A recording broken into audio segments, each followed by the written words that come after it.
ਅਦੋਂ ਹੀ ਵੇਖ ਲੈ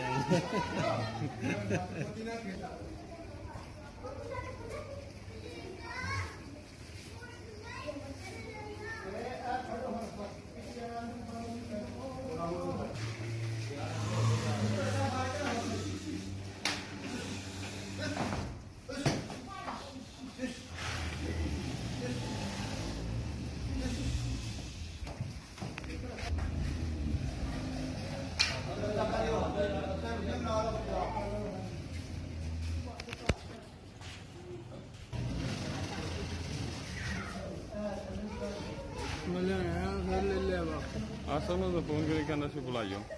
फोन करो सुनो